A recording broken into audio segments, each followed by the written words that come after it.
Boa tarde, meu nome é Gessé Rodrigues, sou economista e tenho aqui uma pequena contribuição para tentar esclarecer o meu ponto de vista sobre o contexto que nós estamos vivendo hoje. Bom, hoje nós temos uma situação inusitada na sociedade e na economia mundial. Nós temos uma pandemia com um vírus que nunca havia alcançado o nível de contaminação que há hoje, e os remédios que estão sendo criados para combater esse vírus, tais como a internação hospitalar ou o isolamento como prevenção para evitar a disseminação em maior quantidade do vírus, podem ter efeitos negativos sobre a economia. Que efeitos são esses? Qual a repercussão no nível das empresas e das famílias que essas medidas podem trazer? Bom, em primeiro lugar, é importante saber que quando você tem o fechamento de empresas, principalmente na área de comercial e de serviços, você vai afetar os setores que mais empregam na economia e que geralmente estão ligados diretamente à renda familiar das pessoas que estão ali na classe média C ou mesmo classe baixa. Tá? Então, esses pequenos negócios, como na economia brasileira de hoje, empregam geralmente pessoas que têm baixa renda ou são informais, serão os primeiros a serem prejudicados com a falta dos clientes nos locais de venda, sejam restaurantes, sejam prestadores de serviços da área de turismo, da área de fornecimento de bens de primeira necessidade ou mesmo de entretenimento. Tá? Bom, na medida que você fecha esses estabelecimentos, eles perdem receita, tendem a atrasar os seus pagamentos e tem efeitos negativos tanto para os seus fornecedores, credores, quanto para os seus trabalhadores.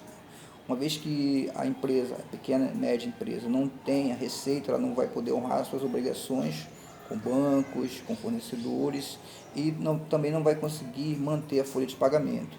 Então, ela vai ter que fazer um tipo de acordo para reduzir ou mesmo não pagar os seus trabalhadores. Isso vai ter um efeito em cadeia que vai prejudicar principalmente as famílias de pessoas que atuam nesse setor. Tanto os empreendedores, que geralmente são informais, ou mesmo sendo formais, não têm o capital de giro necessário para suportar um período mais prolongado.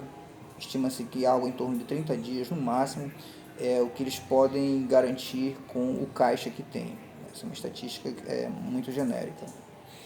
Por outro lado, isso pode nos levar a o que se chama de crise de crédito, ou seja, um efeito em cadeia. Se uma rede de empresas não pode pagar os seus fornecedores, essa inadimplência vai se propagando por toda a cadeia produtiva e isso pode levar a uma paralisação de vários setores da economia, estendendo o desemprego. Então você teria que buscar um equilíbrio entre o período e a extensão necessária de isolamento das pessoas para combater a expansão do coronavírus, Covid-19, sem que isso maximize os riscos para a economia, os danos para a economia, principalmente para as famílias mais vulneráveis, trabalhadores informais, trabalhadores desse setor de comércio e serviços, e também para as micro e pequenas empresas.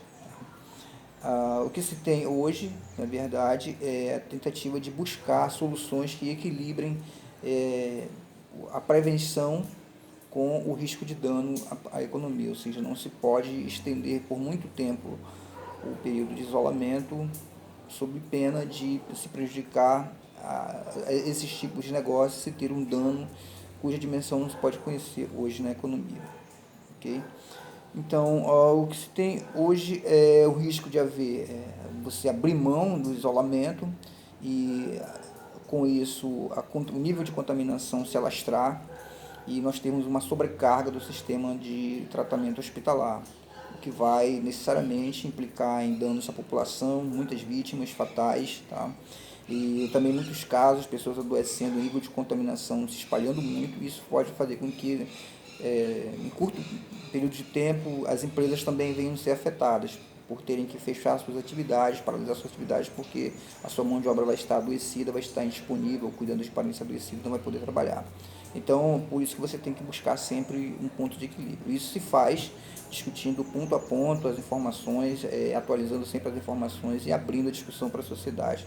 Trabalhadores, empresários e representantes políticos possam chegar a decisões que minimizem o risco de contaminação, mas também minimizem o risco de que os efeitos econômicos se alastrem pela economia.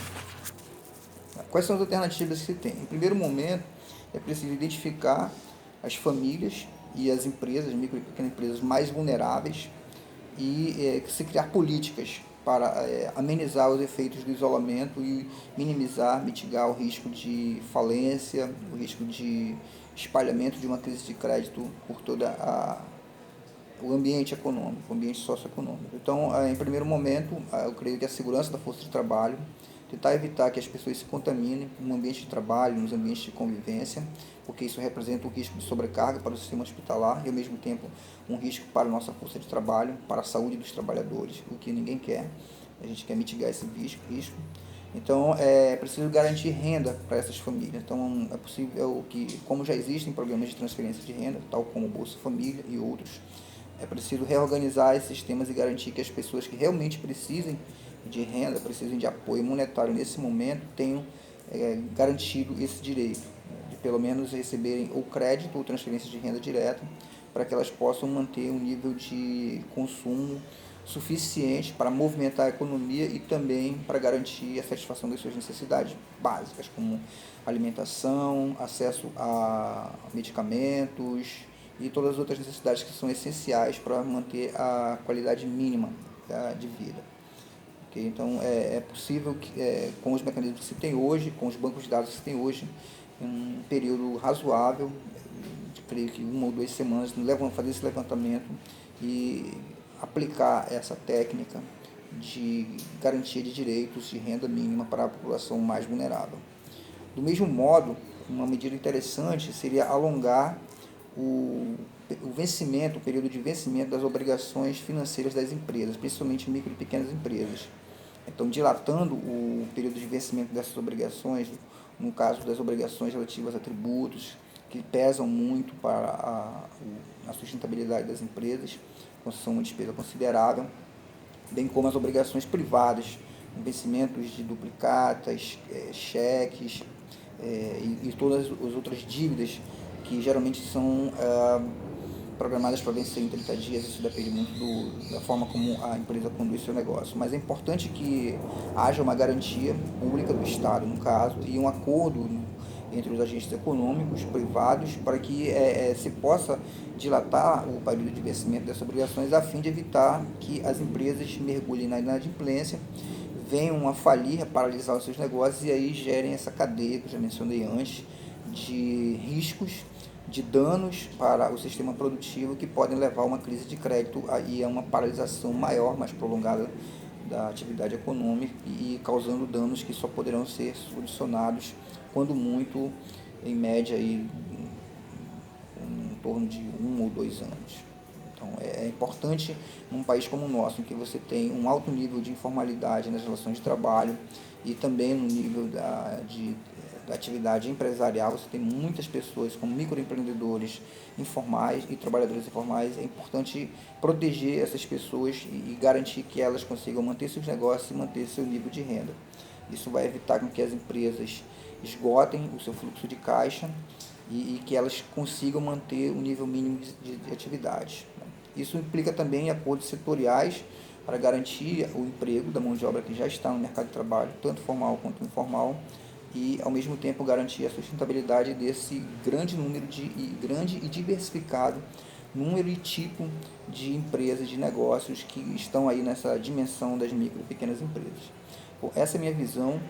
Eu espero ter contribuído para o esclarecimento. Estou à disposição, caso queira entrar em contato comigo, podem me mandar um e-mail, tá?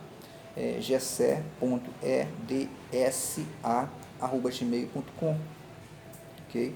Repetindo, gesse, jesse.edsa, ed, eco, d de dado, S de sapo, adamazonas@gmail.com. Estarei à disposição para esclarecer dúvidas sobre essa forma de encarar o problema hoje. Eu creio que é um desafio, não apenas local, mas um desafio global que o nosso sistema econômico e social enfrenta. Ninguém estava prevenido, é o que se pode chamar de um cisne negro, algo que começou e que no começo não se sabia o grau de gravidade e de dano que poderia ser causado à economia.